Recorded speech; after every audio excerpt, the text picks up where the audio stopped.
Hey, what's up mga ka-bowlers, maligayang pagbabalik sa aking channel. Halina't pag-usapan natin ang balitang Warriors nagtanggal na ng 2 player, at ang balitang Nuggets talo na ng Warriors. Tara na't pag-usapan natin yan dito sa Basketball Hotshots.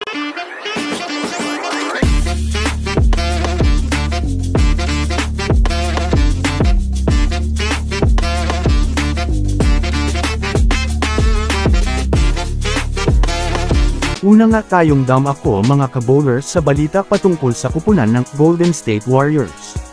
Sa kasalukuyan nga mga ka-bowlers ay marami nga po mga ka-bowlers, ang mga Dub fans ang natutuwa sa Warriors ngayon. Alam naman nga po natin mga ka-bowlers na sa ngayon ay official na nga pong nakabalik muli ang Warriors sa pagiging top 1 sa Western Conference.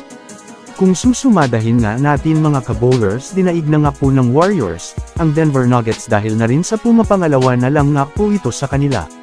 Marami nga din mga ka-bowlers ang mga fans na nagsisibing kahit man nga daw ganyan, kalakas ang Denver Nuggets ngayon ay iba pa rin ang nagiging laruan nito kapag Warriors na nga po ang nakakatapat nito sa hardcourt. Simula pa nga dati mga ka-bowlers ay hirap na nga po talaga ang Nuggets kapag Warriors ang kanilang nakakalaro. Kahit man nga sa playoffs ay palagi silang hinuhulog nito, ngunit hindi pa rin naman nga po tayo mga ka-bowlers magkakaroon ng kasiguraduhan, sa ngayon dahil iba na nga po ang kanilang laruan at line-up, kumpara dati mga ka-bowlers. Kaya naman abangan pa rin natin ngayon mga ka-bowlers, ang kanilang magiging pagtatapat sa mga susunod na araw.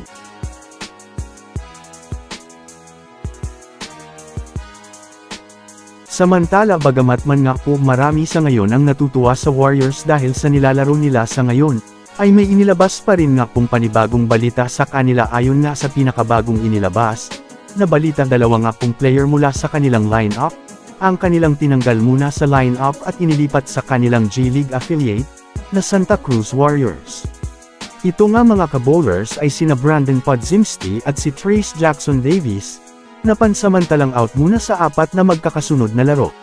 Makakatulong rin naman nga po ito mga ka-bowlers sa 2 rookie, dahil na rin sa madidagdagan nga ang kanilang experience, sa laro na maaari nilang magamit pa pagbalik nila sa NBA.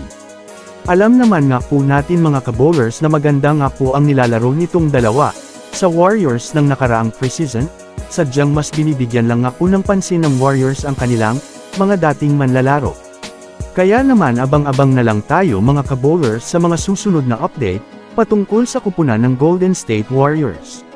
So that's it for today's video mga ka-bowlers. Yan lang ang ating pag-uusapan sa ngayon. Pindutin na ang subscribe, and hit nyo na rin ang notification bell, para sa mga susunod na updates sa mundo ng basketball. Again, this is Basketball Hotshots. Thanks for watching.